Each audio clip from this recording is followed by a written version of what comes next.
Live from my apartment, it's Rob Has a Podcast. And now here's the guy who's been annoying you all summer long, Rob Sesternino. Hello, everybody. Welcome back to our Wednesday night Big Brother recap, down to the final three. 1 week from tonight, we are going to be crowning the winner of Big Brother 18. We'll be kicking off the Millennials and the Gen Xers over on Survivor. And I will be at the live finale to get some interviews with these house guests in said Big Brother house. It's all coming down to it, and a lot to get through. A very busy episode here tonight where we went from 4 to 3. We had the veto competition, and we had a lot of fireworks from the jury house. So to talk about all that and much more, let's bring in our panel. Of course, joining us as he does on each Wednesday, Alex Kidwell. Alex, how are you?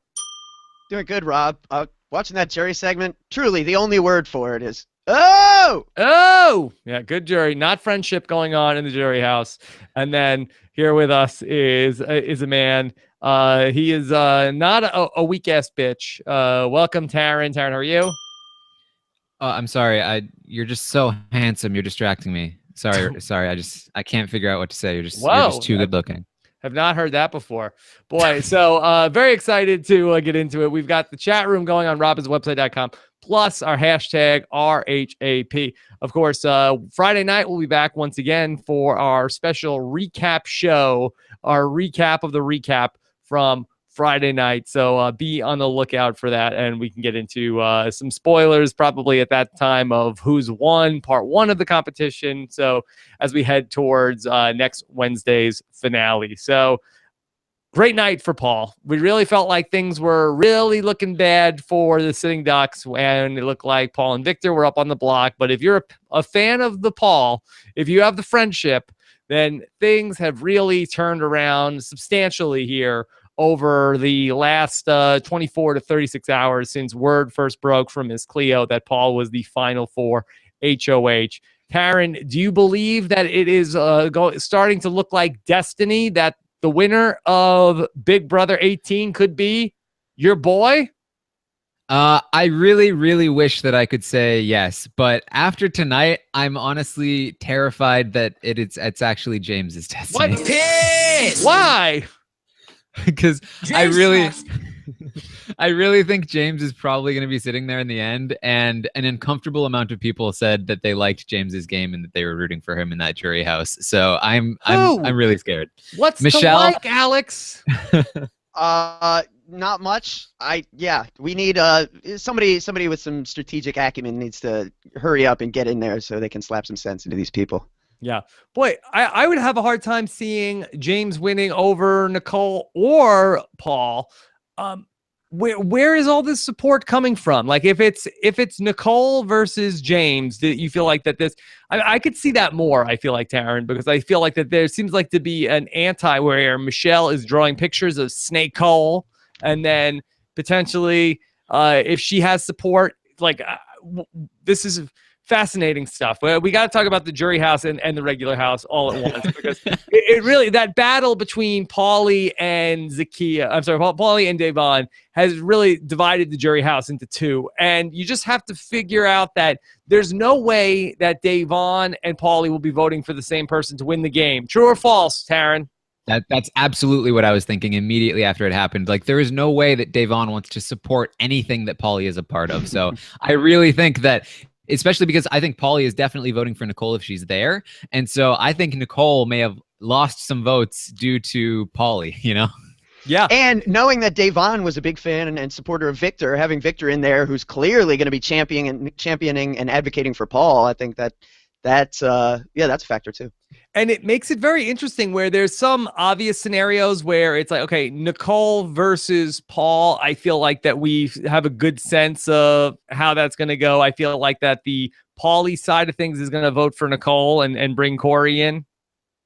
Is that fair to say? Yeah, I think Pauly, Z, and Corey will all be voting for Nicole. I thought that we'd also have Natalie and Davon, but who knows what the dynamic is now that there's all this tension and the Pauly and Day thing. It's so hard to predict now. Right, but Victor is probably going to be more Team Davon and Big Meech in the jury house and Natalie, and then he's going to talk them into voting Paul that he's in the jury house. So I feel like in that scenario, I feel like the Davon side would go Paul.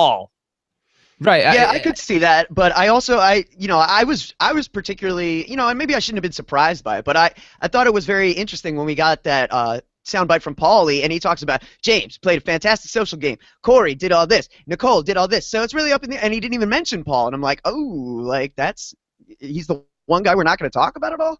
Mm-hmm. So I thought that was interesting. I mean, I know Pauly and Paul probably wouldn't be his first choice to win, but they did have a solid relationship, probably better than a lot of people in that jury house. So I don't know, it's dicey. Yeah, and I've seen a lot of people talk about Victor as, they're definitely like Victor. They were rooting for him, and so he probably has a lot of sway with the jury. I don't really think that's necessarily the case. I think you can be rooting for someone, but that doesn't mean that they have sway over you. And Victor has never been a particularly persuasive person on the show, so I'm not sure he's going to have that much influence. We've seen Davon a couple times this season talk about how, like, damn, Nicole's playing a good game. Like, I got to vote for her now. But if there's any scenario where Pauly is voting for Nicole, that Davon will talk herself out of voting for Nicole and will vote for whoever is sitting next to Nicole. Yeah, it definitely seems that way, I think. Like, it just, she will not want to agree with Pauly on anything, I think. All right, well, let's talk about what happened in the house, and then we'll circle back to the jury house as Corey heads there next. So tonight, the big decision rested in the hands of James, who decided that he was going to take Corey out and leave Nicole in the house, which I feel like it's a bit of a mistake. I feel like that Nicole has a better chance to win this final 3 competition. And I don't know that Alex, did James make a mistake? I don't know. I mean, ultimately, he didn't make a mistake because that was what Paul wanted to do. So as long as you're going with the guy that as long as you're, following through on your end of an agreement, then it's not too bad a decision. But I don't know. I mean, it could go either way, right? Because like Corey is certainly going to be better at, like, you would think maybe like the first round of the HOH where they like dip in the water and slam against the wall. Like, he could probably last on that for a long time. I don't know. I mean, it's hard for me to say right now. Taryn, what do you think about this? I think that Nicole was a much better choice to send out. I think that not only is she probably going to be better in these competitions, but I also think she has a better shot to win the game in the end. And I think she has a better shot of convincing James to take her than Corey would have. There's a lot of factors that go into this, and I think that almost every single one of them point to evicting Nicole over Corey, to be honest. Yeah, I feel like that Nicole is somebody, she definitely choked tonight. She didn't do a good job. Corey ended up almost winning that final 4 veto, but I do feel like when push comes to shove in one of these memory games at the end of the season, I like Nicole's chances better. I mean, she has a good shot to win the endurance competition. I feel like that Corey would have the better chance to win the second leg of the final HOH, but then I think that she would have the better chance to win the third leg of the HOH, and I do like her better in front of the jury, even though Corey might have more of a popular opinion of him in the jury house than Snake Cole does. I feel like that it was, how could you leave the returning player in the game, Taryn? Yeah, it's frustrating, and it's part of how Nicole has been operating. She is convincing them that she has, I mean, and she does, she has a lot of contentious relationships with a lot of the jurors, and so they see her as somebody that's potentially easy to beat. And It looks like Paul may even be willing to take her to the end if he wins this final HOH. Mm-hmm. Yeah, and the animosity does appear to be building against Nicole. We see that Big Meech Alex has drawn a depiction of Snake Hole.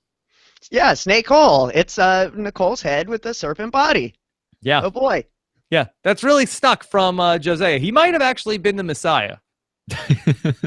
Yeah, he figured out the snake, right? Like, Yeah. Oh, he'll be great on finale night. If Nicole's in the final two, he'll show up there like, I told you, I called it, that Nicole was the snake. Nobody listened to me. I got kicked out of the Garden of Eden by the snake. And I was the Messiah. And it was like, yeah, you did it. You knew it, Jose. I died in week 2 for all of your sins. Yes.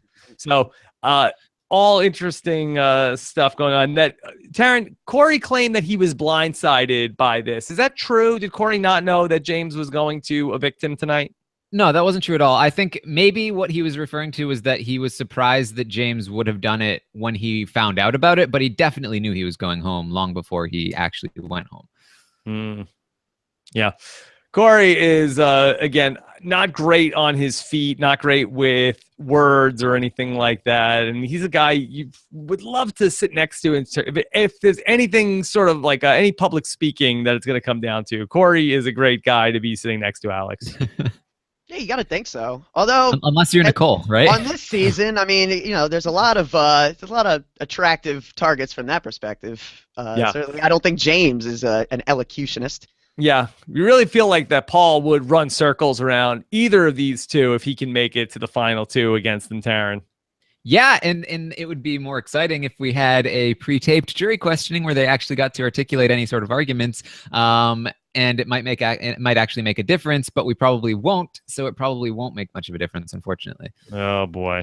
All right, let's go back to the jury house because that's where the real fireworks took place tonight, and it all started innocently enough, where we were watching Natalie's tape, and a little bit of a comment from Big Meech about the using the veto, or Natalie started by saying that like, I would have used the veto on James. Nobody really asked her if she would, but she really wanted us to know that at home. If she won that veto, she would have used it on James. Nobody believes me, but I totally would have. Yeah, she hypothetically would have given up her life in the game to save James, so she gets credit for that. And she also wants credit, I believe, for the hypothetical relationship that she's going to have with James outside of the game as well. So then Big Meech has to throw her 2 cents in. She's like, oh, that's not what Paulie did for Zakiya.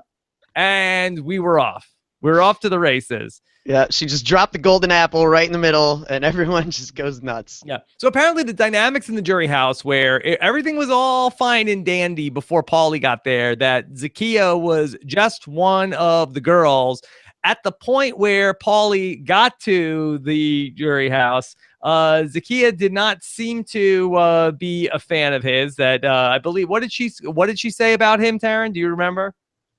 What Zakiya said about Paul? Here's a clip from when he first got there. Things come out, so I had your back. And I had your back until I figured out what you were doing. You were playing the victim for a long time. Oh, nobody's playing the victim.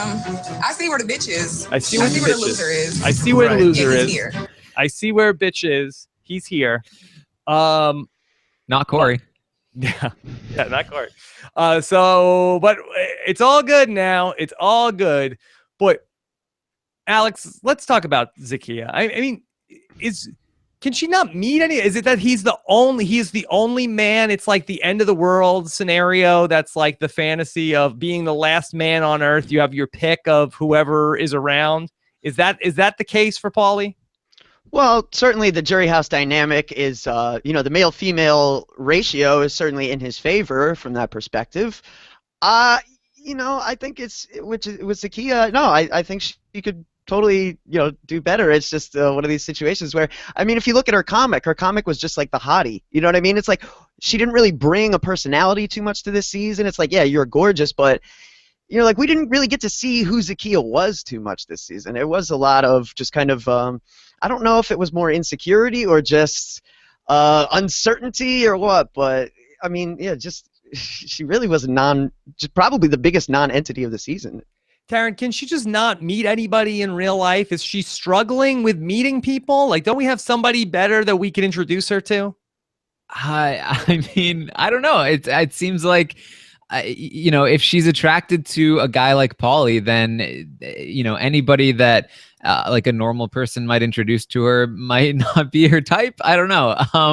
I feel like I probably don't have a popular opinion about this, but I don't really understand why people are so personally offended at Zakia's choice. Like, I think it's dumb, but like, I don't understand the fervor, I guess. It's quite absurd in my opinion. And honestly, this fight was just really uncomfortable to me. Like, everything about it, it got like way too intense for my liking. It was just like, oh man, I didn't want to watch. Well, I mean, it was Jerry Springer-esque. Once you get production out there and everything, wow, man, that was. I think that the opinion and the reason why people are upset about this, I think that we have some unequivocal evidence that empirical evidence even that Paulie does not respect Zakia. That Paulie is not a good thing for Zakia. He doesn't care for Zakia. And she may or may not have feelings for him that are not reciprocated. And there seems to be exhibit A, B, all the way down to exhibit Zakia of that he does not care. He does not care for you. He doesn't like you. And he is using you just for the physicality of the relationship. And she appears to be blind to this fact and under the belief that this is no, that's not it. That's not the case. I guess like the way I see it is like if it's clearly not out of some sort of like you know, motive to protect Zakia from her choices, because you don't do that by berating her, right? Like, I don't know, it's a little much for me, and I can understand, like, we can make fun of it here and I think that's really funny, but I think it's gotten really extreme in some places, and it's just not something I'm super comfortable with. Well, I think that also there's a frustration there for the Bridgets and Davons of the world of like that Zakia got to the jury house and it was like, oh, he didn't use the veto on you. See, I told you this guy was no good for you. I told you. And she's like, you're right. He was no good for me. I'm so stupid. And then she went back to that guy. And I think it's the sort of thing also where if like your friend has a breakup, and then if you never talk bad about your friend's ex until like they've been like not together for like a year. Because then when they get back with that person, it's very awkward. It's like when you say like, I knew that she was nothing but trouble. I knew this was never going to work. You could do better than her. And then when they get back together, it's very awkward. And that's what's really happened here. And then I think they bring the cameras out, and then you do have people like Davon, who I think does like the screen time that also comes with this. Like they know that there may not be a jury segment if they don't get into a big fight like this, Alex. So I think that's part of the formula here as well. You're using far too much logic right now, Rob. This is unacceptable. So I think that's a heightened situation. I think there's frustration there. But I mean, Paulie, comes off looking terrible in this. I mean, is he going to get in a fist fight with Davon, Alex? I mean, yeah, right. Like, what are you doing, dude? I mean, at the moment you're like face to face jawing off with a woman, like you've got to look at yourself critically, man, and just wonder what the hell you're doing in that spot. Yeah, what's going literally, on like here? he's antagonized her to the point where she wants to hit him, and he's got to put his hands up, and he was like because she was so close, he's like putting his hands up his upper dress. Did you notice that? It was all uncomfortable for me. I was just like, this is weird. That was. I just wanted to like go away. Just go away. Make it stop. Yeah, it was so bad. Why are mom and dad fighting? It wouldn't hurt if Zakia could say something also and not just be like, Yeah, just like put her hand on his arm, like like the smallest amount of token effort. Yeah, or at least, hey, Davon, I'm a grown up. I can make my own decisions. Or hey, right. Paulie, knock it off. That's uncalled for. Stop it.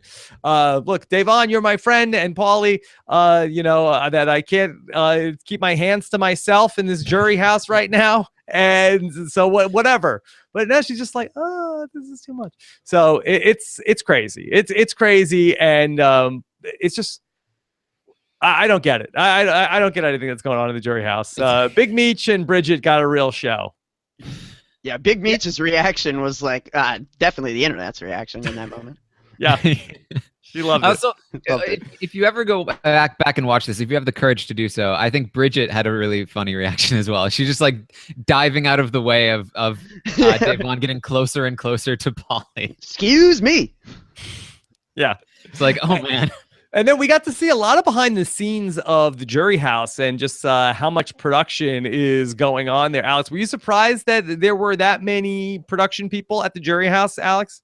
I'm not surprised. I'm just excited that they finally showed you like what that really looks like. I knew the handlers were swarming that place like ants in the regular house, but we didn't have the confirmation. Now we do. So this is just confirming what I believe I already thought I knew.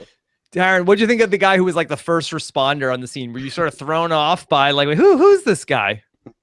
Honestly, I was like curious as to why he hadn't stepped in sooner. Like it was getting really heated and somebody needed to step in there. But yeah, I was definitely like, wait a minute, is this somebody we know? No, this is not somebody we know. Must be like Davon's handler. Yeah, it's definitely kind of jarring to see that on Big Brother where we really don't ever see other people, especially, production people. So it definitely a strange, it reminds me of the season finale of Worlds Apart where Jeff showed the raw footage on Survivor. It was a little weird. Do you think any of those handlers doubled as internet trolls earlier in the summer? Oh, that's a good question. That's a good question. I do like Davon's new catchphrase of, is this who you lay with? Is this who you lay with? It's very like Old Testament. I like it. You lay with him. Yeah, what a Jezebel. Yeah, so that's good. I do like all that stuff. All right, and Bridget had the quote, "You make my skin boil." You make my skin boil. Paul, Bridget is so good at being like a little instigator. She just like says these little cute things that are just so infuriating to Polly. Yeah, it's really funny. Maybe my skin boil. Okay. So then back to the house. Let's just talk through this final three and where we go from here. So for Paul, for your boy, what a run he's on. He is white hot. Alex, do you feel like that this is when you've seen somebody in the past in this spot, winner of the Final Four HOH, winner of the Final Four veto, all of the momentum in the game, does that normally carry over into the final three, which is now over the course of a week? Yeah, I would think so. As far as competition goes, like the final three comps are always pretty much a crapshoot. I do I hesitate and I think a little bit about the Godfrey situation. It's like if could Paul get there by his own hand and then somehow just not receive any of the respect that maybe the fans think he's entitled to. I think that's not out of the realm of possibility. Mm-hmm. It's funny too about Godfrey because he also tweeted this thing about like, the jury might not vote for Nicole now because of the Pauly and Day fight. And I thought it was funny that he was tweeting that because, as we know from Jordan, he was on the receiving end of that with Bruno campaigning too hard for him in the jury house. So it really could have a lot of analogs to Godfrey in the end. Yeah. Alex, do you feel like Paul has a good shot to win this final three HOH? Yeah, I gotta think so at this point. I mean, he's really surprised all summer. Really, he's proved that he's capable in competitions that we wouldn't expect someone who's only really watched a half season of Big Brother to be good at. But that weather competition, he was the only guy that stayed up all night to nail that thing. This day's competition, the baseball one here, which. Side note, real missed opportunity here. I feel like last year they did judo or karate and they brought in Caleb. Why was Devin not hosting this thing? Yeah, should have had Devin come in. Terrible. Or at least Ginger Ninja. At least. Come in. Yeah. And so then, Taryn, if Paul can somehow win this final three HOH, who does Paul want to sit next to? Does he want to sit next to James or sit next to Nicole? It's hard to know because he has promised them both that he's going to take them, and he's made final two deals with both of them, which I think is really dangerous at this point, especially with a player like James. And it seems as though he's willing to take Nicole or he's willing to take James. I think maybe he thinks that he can beat either of them at this point. So I'm a little concerned because I feel like he may end up making a decision that costs him the win. Oh, no. Oh, no. So what is the decision that would cost him the win, Taryn? Well, I thought it was taking Nicole over James, but it might actually be taking James over Nicole. Okay. I don't know at this point. So taking James over Nicole would cost him the win. Potentially. I don't know. It's so hard. It's so hard to tell, especially. Let's just run it through our jury house simulator here for a second. So if it's Paul versus James in the final two, where does the Zakiya and Paulie contingent go here? Now I think James. Based on what Paulie said, he ignored Paul's game and said James had played a great social game. I didn't necessarily expect that, but I heard it. See, but Big Meech is going to vote for James, and then Big Meech is attached to Bridget, who's attached to it. Like it's sticky. It's hard. It's hard. It maybe, I mean, like with somebody like Natalie, who's just like definitely for James, it might be a thing where it's like, oh, Paulie's going to vote for James. Great. Because we love James anyway. As opposed to Nicole, who they don't really want to vote for, but they respect her game. I feel like that's a lot more likely to flip against Paulie, especially because Corey will also be on his side as opposed to on the other side as well. So there won't be two ends to that sort of battle. So I definitely could see it going that way. I could see it going the way where if it's James, like James gets taken to the end by Paul, where Corey and Nicole might not have love for James after James ending up not exactly, I guess did he not betray? He didn't really do anything. So really could come down to it, but they did the Nicole from Nicole did say on the feeds that if it was between Paul and James, she would vote for Paul. She feels like James has done nothing. Corey agreed. So there is definitely a chance that Corey gets into that jury house and starts talking up Paul to Paulie and Zakiya. And then at that point, they flip their vote. And this is why I'm saying, like, it's so difficult to predict at this point. So many people are up in the air here. Yeah, Paul could have a path to victory that's Corey, Nicole, Paulie, Zakiya, and Victor. I mean, he could this is like the presidential election. We could talk about it like he could have a path to victory that way. He could have the path to victory where it's like the Victor, Davon, Bridget, Big Meech, and I don't know. I think you need somebody else there. But it's interesting. Could go either way. It's really jury votes are usually very, very difficult to predict. They're extremely high variance. Put on that side. And even with the information that we get, it's so hard. It's so hard to predict, and it usually looks obvious after the fact, but beforehand it's usually really difficult. And I feel like this season in particular, it's even more difficult than usual. It's so crazy in that jury house. Yeah, that's what I was going to say, is this season in particular, right? Because you've got two returning players in the mix. You've got a guy who was nominated 6 times. You've got a guy who played this, who's considered to have played a strong social game. You've got Nicole, who's won a lot of competitions, you've got the showman's factor. There's a lot that's unique about this season relative to most seasons. And if you look at the final 3 last year, like Vanessa, Steve, Liz, like it did, even though ultimately it seemed more clear after the fact, it did seem, at least going in, there was some kind of hierarchy there where it's like Vanessa should beat them both, Steve should beat Liz. So this summer is really a bit different. Okay. For James, then, if he can win this final 3, what does he want to do, Taryn? For James?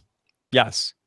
This is, again, he has talked about one more competition for either Paul or I, and I will make it to the end. And I assume that means that he is thinking about taking Paul at this moment. But here's my worry, which is that, as I mentioned, Paul has promised both Nicole and James a final 2. And I think I worry that Nicole is going to be able to go to James if, for whatever reason, he wins or comes close to winning this HOH and say, oh, did Paul promise you a final 2? Because he promised me a final 2. And at that point, James will be like, oh, no way. And they'll talk about, oh, man, Paul is the mastermind. We can't take him to the end. That's what I'm concerned about for Paul. But it does seem like right now, James is considering Paul over Nicole. Boy. All right. And then, Alex, then Nicole will take James to the end? Yes. I think so. Yeah, I really haven't seen, like, she's had conversations with Paul, but it does seem like she's definitely more loyal to James, and I think she is less wary of James in a final 2 scenario, as she should be. Yeah, she thinks she can beat James handily, and she's very concerned about Paul. Despite their final 2, she definitely will not take Paul at this time. Yeah. that if Nicole takes James to the end, though, isn't she sort of like she's very aware that James has been such a popular house guest that she doesn't think that because of his popularity, at least coming into this season, Taryn, that the jury might be swayed to vote for him? Or is she only thinking about this from a Big Brother 18 perspective? I think she's definitely thinking more from an 18 perspective. She's seeing him as a Victoria, that he basically didn't do much this season, which is kind of true, but also kind of not true. He has done some things, and he has a decent social game with a number of the jury members. So I think that she's underestimating James's chances, and based again on what we saw tonight, it might be even more than I initially thought. So this definitely could be like it's same for Paul. This could be a game-breaking decision if she chooses the wrong person here. Yeah, I mean, it's not impossible that Natalie, Michelle, and Bridget are still really close now in Jury House, and that those three will vote for James over either of the other two. So, I mean, yeah, that's carrying 3 right there. That's only need 2 more. Okay. Let's talk about something that I think that we need to talk about, and this could be what tips the scale in Paul's favor. This is something that I caught earlier this season, and I saw posted again today on the Big Brother Reddit. And let me give credit to Rob Anders 8, who started this thread. I don't know who posted the initial thread, but let's go back and take a look at the memory wall this season. If you notice, going back into Big Brother 16, we have where Derek is in the first spot in the second row on the memory wall. Then in Big Brother 17, Steve occupies that same exact spot on the memory wall, the first spot in the second row. And if you take a look at the Big Brother 18 memory wall, this is not Photoshop. The person who is occupying that line is your boy. Oh! Yes. Taryn, are you buying the prophecy? I wish I could, but I feel like this is the Survivor Second Chances like cast photo again, right? Like no, but that was only Vetus was in the right spot. This is 2 seasons in a row, and it could be 3. Wasn't it 2 at one point if you changed like the criteria? Yeah, but this is I mean this is like that was forget that. This is real, Alex. Yeah, this one this is one real. Has some magic. Yes. So Spencer was in that spot in 15 as I'm looking at it. Yeah, it's only the last 3 years. 3 is a trend. Okay. Yeah, well, column 1, row 2 is it's where you want to be, sure. That's where you would be. Boy, there's gonna be so much pressure in OTT for whoever goes in that spot. Well, if Paul wins. Yeah, this is fantastic. The cast photo, the cursed photo is back.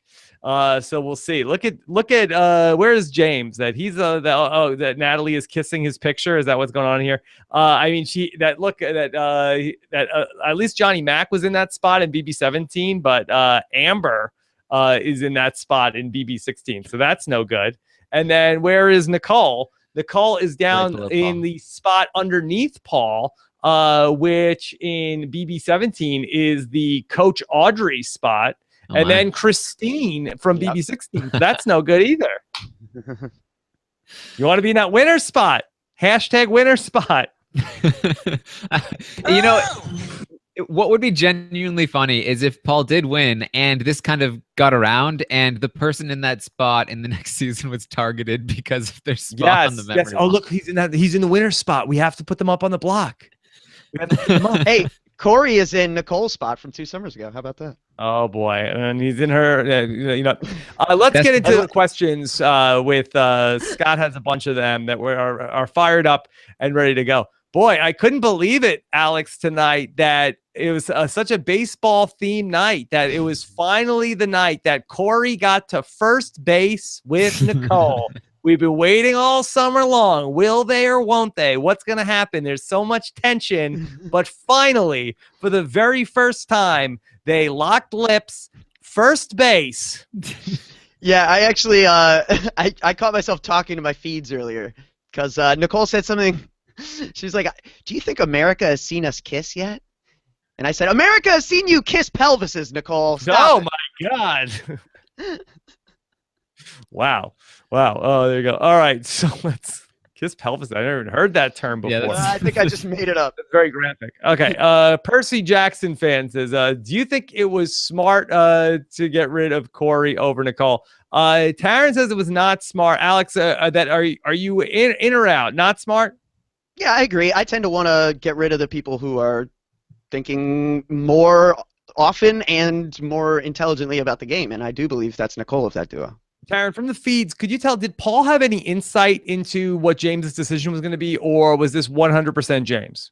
Oh, it was actually 100% Paul. James was saying, I'm going to give this decision to Paul. He is making the decision because he is the one that kept me safe, or he's the one that is keeping me safe. And Paul was saying, we need to get Corey out. So that's what James went along with.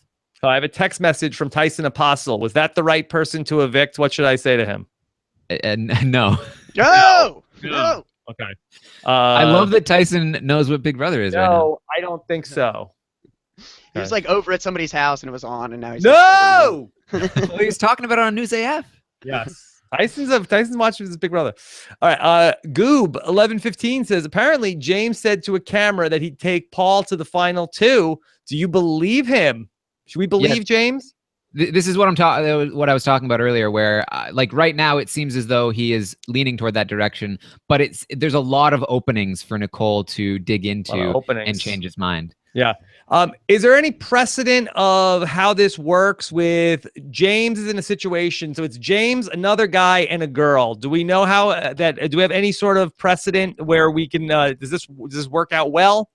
Well, according to James earlier tonight, when he was talking to Corey and Nicole on the block, he said, I had real fun doing the showmance with y'all this summer. So maybe there has been a situation we're unaware of. I don't know. Okay. Tyson wrote back, I think Nicole's the bigger threat to win. I feel like Corey is a doofus and easy to beat in the finals. Yeah. Tyson knows what's up. Yeah, there you go. He knows what's up. He knows who's a mover and who's a filler this season. Steven says, will Paul be in the top half of your winner rankings if he manages to win the game? All right. This is an off-season podcast in the works. All right. Paul as a Big Brother winner, and we'll officially just put the hex on him. The official jinx is on him at this point. Piss. Yeah. So, Paul, is he a top 5 Big Brother winner, Alex? No. Not for me. No. Top 10. Yes. Top 10 Big Brother winner? Well, it depends on your ranking, right? Like, if you're ranking the player, like, how would this guy do if we were to cast all these, to throw them all in a house?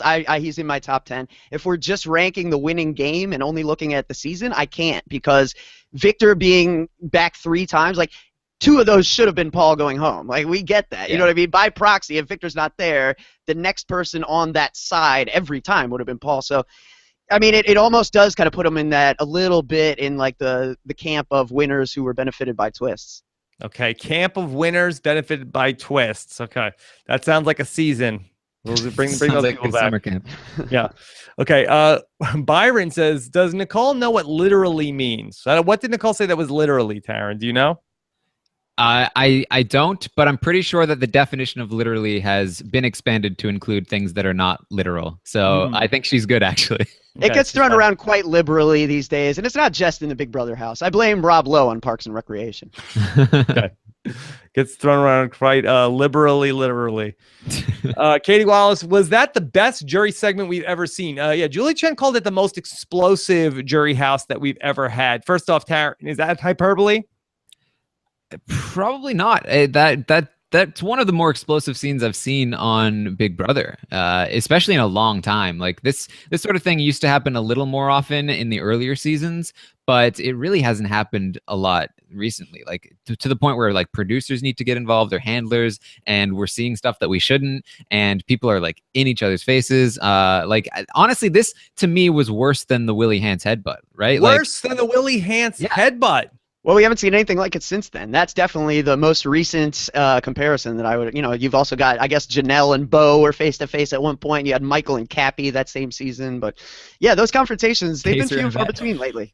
Let's say, what's the precedent on something like this? Let's say, hypothetically, let's just say that Davon is like, you know what? I've had enough. And she just cold cocks Paulie in the face. What do we do? Do we remove Davon from the jury house? Does she get...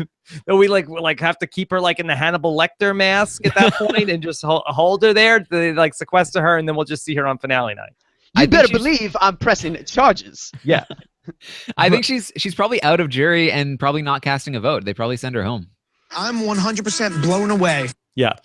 So that would be wild. That would be And wild. Do they give Frank or Spot? Yeah. I decided to rattle her. Yeah. Maybe Paulie was just deciding to rattle her. Yeah. I mean, if you want to make a name for yourself, go ahead and punch someone in the face in Jury House. You'll give your spot to America, and you'll be remembered forever, just like Shima. Applauded as a hero. Okay. Taylor Martinez says Julie shaking her head after the jury segment was so wonderful. When was the last time that the Chenbot showed that kind of emotion? Yeah, Taryn, I think that Julie was like you. She was just like, Yeah. yeah, she's like very who was she more mad at? Was she upset with Paulie? Was she upset with Davon? I imagine she was upset with all of them, but Paulie obviously number one on that list. It's got to be the worst look on Paulie, man. Yeah. No matter how you slice this, you're always going to come out looking worse. You and could bring that's up why he's an Davon's idiot. daughter. Yeah, I mean, it's...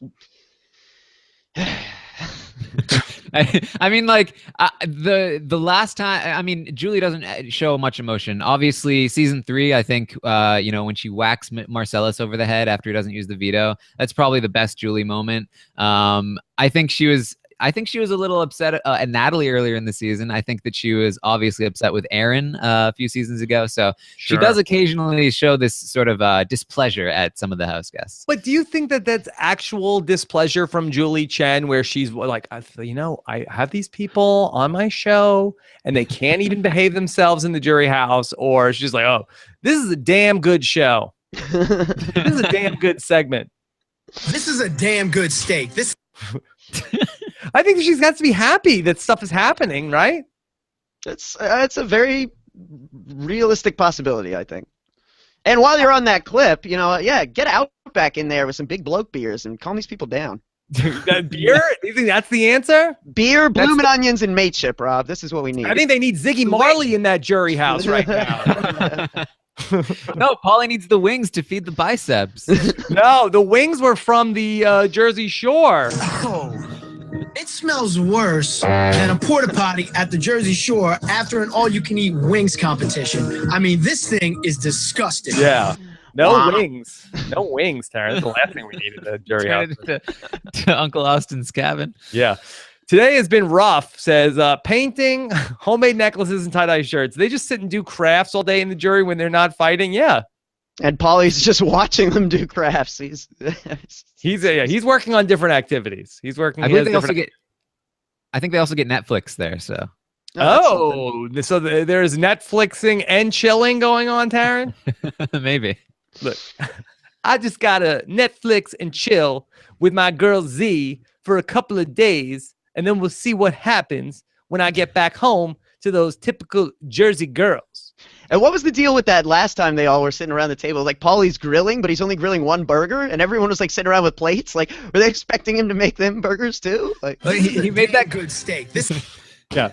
He made that comment that was like, oh, man, this grill gets a lot of use, huh? Which seemed very sarcastic. yeah. This grill is getting a lot of use that I'm cooking all the time in this jury house. I'm the only man here. I'm the man of the jury house. I got to cook on this barbecue for all of these women here in this house. What would they have done without me? Did you think this burger was for you? Or this? But no. I'm sorry. This one is for me. And this one is for number one right here. And this one, boom! Alex is kissing his biceps for you listening to the podcast version, and Taryn has lost it. Taryn is crying. Okay. This is from Thomer. Isn't Davon a favorite to win AFP? I can't imagine that was the way to campaign. I don't know. I don't think so. I don't know. Well, who's couldn't hurt. Who's running the Davon AFP campaign? She's got like Paul Manafort is coaching some sort of crazy strategy for Davon at this point. Hey, maybe she's doing the Trump strategy. You know? I don't know. I don't think that's the right way to go. I'm just waiting for the first Big Brother player to hire James Carville as a strategist. That'd be something. All right. What's this? This is from Gregory McBean. Tweeted this earlier today. Why do we think that the last 5 HOHs have gone home right after their reign? Is this a coincidence or not? So this is a chart. Let me see if I could follow it. So Victor was HOH, and then he evicted Paulie, then he went home. And then the HOH was half Meech, and then she went home. Nicole did not go home when she was HOH. Then Victor was HOH again, and then he went home. And then Corey was the HOH. But I think that's sort of a common Big Brother thing more so than it's a BB18 thing. Absolutely. Yeah, Corey outlined it tonight, right? Corey said, wow, in this game you go from 0 to 0 pretty quick, huh? Yes, you do. That's the game.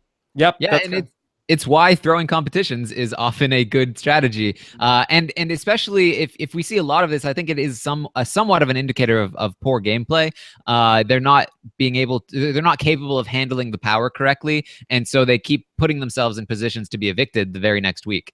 Yeah, it's very hard to have the power in this game because one person always stays that you screwed over. Yeah, and especially if you create some kind of house dynamic, which existed for a lot of this season, and then you went and had a household and you take out the house's target, it's like, well, now the house needs a new target, and didn't you just win power, and don't you look appetizing right now, Yeah, like something on that delicious barbecue that Paulie was working on. I will say that this was a rather tumultuous season, that it really never was, it just like went back and forth a bunch of times. And we don't always get that. Better than where it's just like sort of like one big alliance just sort of like goes after one person after the next, like a Big Brother 16. So at least we had that this season. So Stephanie says, is this the shortest final 3 in combined feet? Well, Davon is only talking to people that are over 6 feet. So Davon will not be talking to anybody in this final 3. Is this the shortest average height of the final 3? Is there anything that's coming to mind? Coming to mind for me is BB11, Yes. Kevin, Natalie, and Jordan. Yeah. None of those 3 were. They were all relatively petite. Mm-hmm. Yeah. So yeah, that's the closest I can think of. Mm-hmm. Well, last season, what's how tall are the Nolan twins? I think they're relatively statuesque. They model, so. Statuesque. What do they model? Apparel. I don't know. Snapchat models? They model something. They're on the website for Bullies Reality, Rob. They're posted. Oh, t-shirt models. Oh, why didn't you say so? Oh, okay. I don't often see them in t-shirts, to be honest. Kayla Kelly says, am I the only person who finds Day completely intolerable? I know some people are really anti-Day after tonight, that they did not care for how this ultimately went down. I could definitely see that opinion as well. Yeah, no, I get it. And, the counterpoint is this, right?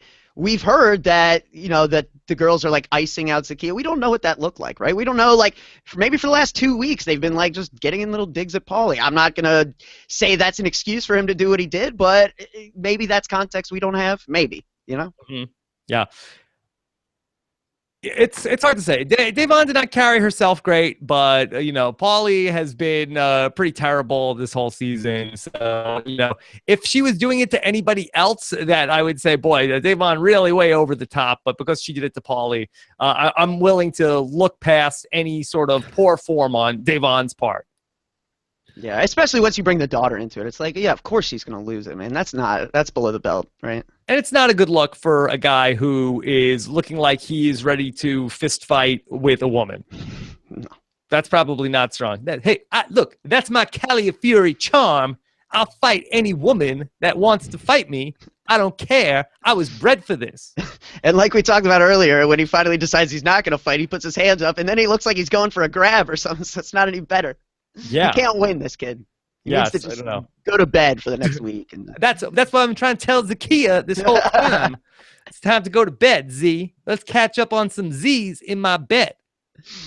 John Radich said, returning player has always made the final 2, final 3 on Big Brother and Survivor. Can you talk about the clear implicit advantage? So is that true? A returning player has always made the final 2, final 3 on Big Brother and Survivor? I do believe it is true, actually. It's something that I What think about Big Brother 11? Well, okay, that's actually fair. That was only one person, though. So? And they had to coup d'etat him out of the game. Yes. Yeah. Yeah, you got me there. It is something that does happen very often, though. I think it's very clear that when you are a returning player, you do have advantages. You have the advantage that people know who you are, and if you're not somebody like Dan or Will, that's a huge advantage usually. You have the advantage of knowing the game, of having experienced what it's like to be there, what it's like to have people vote you out, what it's like to play the game and to know the game. They have the same, if not more, advantages that that fans have going into the show because they know the ins and outs because they've been there. So there are a lot of advantages to this, and we usually see them do really well. So I think that's why we're sort of dubious of these mixed seasons, because it usually leads to a similar outcome. Alex, if Michael Scoopin can make it work for him, anyone can. yeah, well, he's crafty. Alex, do an impression of me on finale night when James and Nicole are in the final two. Oh! No. Why did I agree to do this? I could be at home podcasting right now. I could be talking about Crying, millennials though. and Gen Xers right now. Truly, darkest timeline. What am I doing here? I have to conduct myself as a professional when not be having a tantrum when I go do the show. Like, James, why didn't you take Paul to the end? Okay. I didn't really think about it. What in the hell? Oh man. I don't know. All right. Miriam wants to know whose kiss had more passion, Paul and Meech, Paulie and Meech, or Nakori? It's not Nakori. No. Meech got dipped both times, and that was an innocent. That was a peck. It's probably Paulie. I'm gonna go with Paulie. Dude looks like he throws unwanted tongue every now and again. I get that vibe. Yeah. All right. A couple more questions. Logan Elliott says Nicole and James both have a lot of pull in the jury house. I think Nicole does have a lot of pull, from what I understand. Paul has had a great season, but can he win against either of them? It's the it's the $500,000 question right now. Truly, it absolutely is. And yeah, I mean that's why I threw the Godfrey comparison out there. I don't think it's out of the realm of possibility that Paul could get there and lose. And the fans, I don't think the bulk of them would like it, but this is kind of the nature of the game now. The jury being sequestered, the jury not really being allowed to talk too much or at all, really, unless the cameras are on. The questions being asked on the last night when people pretty much already made up their minds. Like, this is kind of the nature of the game now, and people need to find a way to kind of make their point before finale night now. Mm-hmm. Okay. This is from...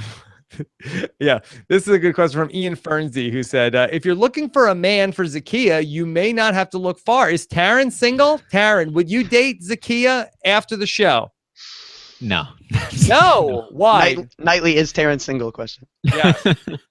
I mean, I think most people are already, understanding why, but Taryn, I think you seem like a cool guy. I would totally party with you. If you want to be Eskimo cousins with me, like my brother Cody. Is it brother or cousin? It's brother, isn't it? If you want to be Eskimo cousin-in-laws with me, Taryn, after the show, I will understand it. And then you could come down to the Jersey Shore, and then you could party with me and my brother Cody. Yeah, call me crazy. I don't have a huge amount of interest in that, so I think I'll probably end up just passing. That me and Mama C will light the barbecue, and then we can have you come down, and then we'll have a party, and my brother Cody and Derek, they'll all come down, and then it'll just be one giant bromance. It'll be a California family gathering. You can meet my Uncle Austin. Austin California. Some wings. Yeah.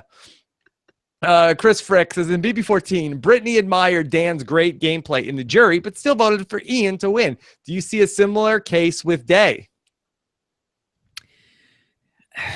Maybe with James, if she still feels close with James, but yeah.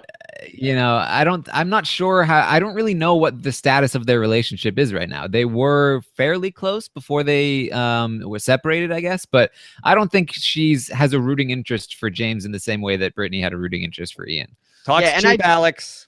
I also think that season really did have, like all season, on the feeds and stuff, we were hearing about kind of this overlying element of like, do we want returnee to win this season? And it really hasn't been a conversation this summer. So it's relative to the people playing and what they value or perceive as important. People in 14 didn't feel like it was fair for them to get beaten by someone who'd already gotten to play this game.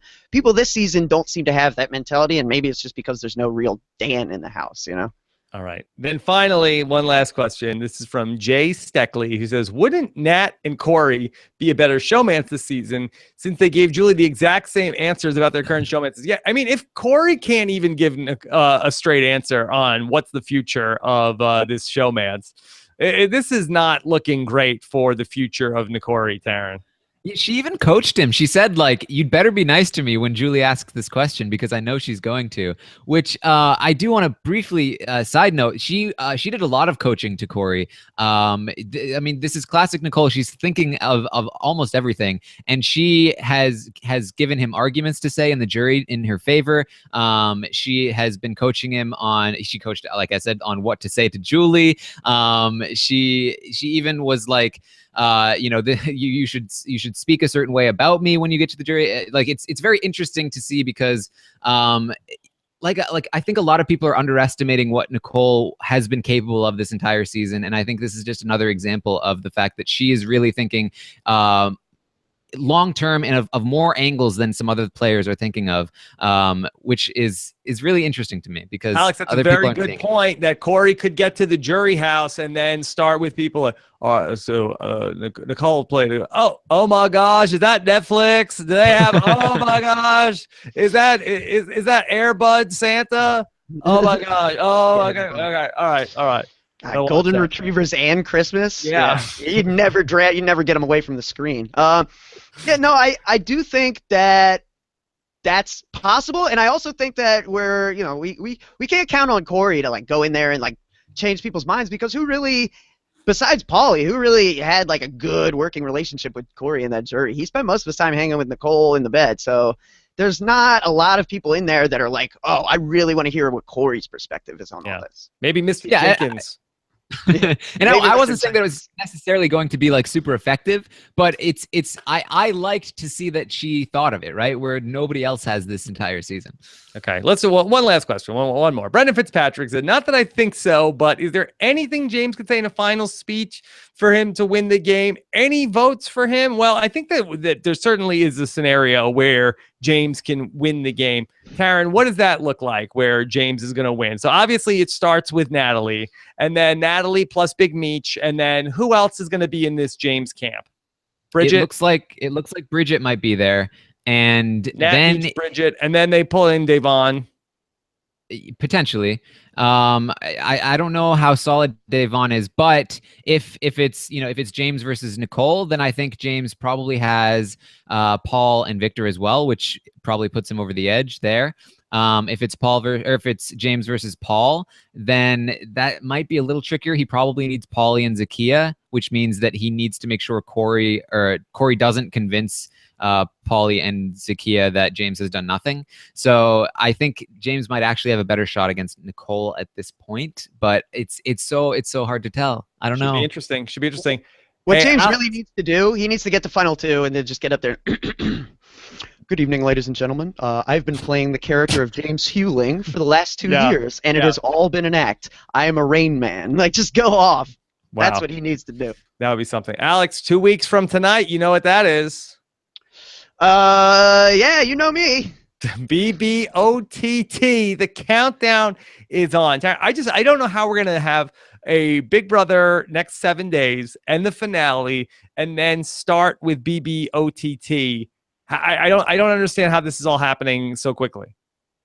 It's crazy. It's like they haven't even released the cast yet, and they're gonna go into the house in 2 weeks, and it's really strange. It's really strange to think about, and I can guarantee you that at least half of this cast is going to be very upset when they find out that another season is starting in 7 days. Oh, I can't wait to break the news. I can't wait. Like, what do you mean there's going to be another season that's going to be on in a week? I have to get my 15 minutes of fame like my brother Cody.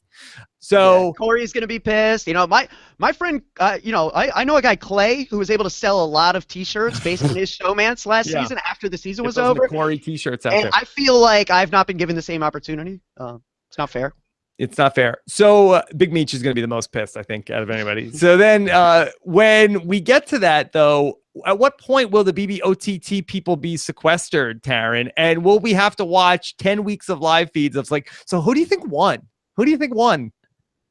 Yeah, that's interesting because you have to imagine they're going to sequester them before the finale, right? Because like it would be crazy not to, but it'll be really frustrating if they're constantly talking about the season that happened a week ago and they don't know the ending. Yeah, because you would think that they would go into sequester before the finale of Big Brother 18, just because if it's going to start in a week, they need to edit that episode. And traditionally, that the people are in the house about 10 days before the premiere of the actual episode, before the live feeds come on. So when that first BBOTT episode airs, you got to figure that the last thing that happens in that first episode that we're seeing probably happens on September 24th or 5th. And the finale of BB18 is the 21st. So you got to think there's going to be some overlap, Alex. Yeah, and not only that, but, we know that, obviously we know because especially this summer when we kind of found out a bit about the returnees ahead of time, we know what the time frame really looks like. They're usually in a hotel for a couple weeks before even that. So, yeah, sequester is usually a much longer process. And, you would think that it might have started, or it might be starting. It potentially could have started now. Do you think they'll let them watch a DVD of the finale? That's an interesting question. I hope so. Yeah. They're going to be standing on that stage getting ready to go in the house, and they're going to be like, oh, actually, there's some confetti over here that you haven't cleaned up yet. Yeah, I do think that they will sequester them before the finale also, because I will not be surprised if on next Wednesday night in the finale, we get a preview trailer because they're never going to have a better opportunity to sell BBOTT than they will on the live finale of like, hey, want more Big Brother? Check out these new 16 house guests, which are going to be starting 1 week from tonight on the BBOTT. I definitely think that we'll get some glimpse of at least like those things that they used to do a lot, where it's like, hey, I'm Jimmy. I'm an astronaut. You're calling it now. An astronaut will be on BBOTT. Jimmy, astronaut named Jimmy. Literally over the top. Hey, the astronaut. I'm Louie, and I'm an Uber driver. Look at me. I'm going to drive my way to $250,000. That's one big tip. So I think that'll be very exciting to see how it's all going to play out. So much new stuff to explore here on the podcast. All right. What was the hashtag? A winner spot that we stumbled onto? Hashtag winner spot in order to for good karma for Paul in his lucky spot. Oh, okay. Is that right? Winner spot or lucky spot? They both sound a little dirty. That's even all the better. All the better. Okay. All right. Some people are asking for the pelvis kiss also. Yeah, I couldn't get my mind off of that one, but all right. Wow. Visuals for the win. Yeah. All right. Pelvis kiss it is. All right. But good luck for Paul in the winner's spot all week long. All right. So we've got so much coming up here on the podcast. Of course, we mentioned last night that the Corinne brutal cast assessment is up on robbinswebsite.com. I'm also going to have one other Survivor podcast before we got one left in the tank for the preseason of the Millennials and the Gen Xers. Mike Bloom is going to join me for our first ever off-season feedback show, where we're going to be taking your voicemails on all of your feedback to all of the preseason coverage that we did, the off-season coverage that we did, anything grab bag, Millennials, Gen X stuff that you want to talk about. Leave us a voicemail, robhasawebsite.com/voicemail. Mike Bloom and I are going to record that tomorrow. We'll have that up for you on the website on Friday morning. Plus, we'll be back on Friday night for some bonus coverage of the Friday night episode of Big Brother, all here on Rob Has a Website. Plus, much, much more on the wrap-ups and on post-show recaps. So be on the lookout for that. Plus, tonight is the penultimate episode of Mr. Robot for Season 2. So Josh and Antonio will have coverage of that as well on the post-show recap. So thanks so much to Scott St. Pierre behind the scenes. So much coming up here. Can't wait to get into it all 1 week from tonight. Take care, everybody. Have a good one.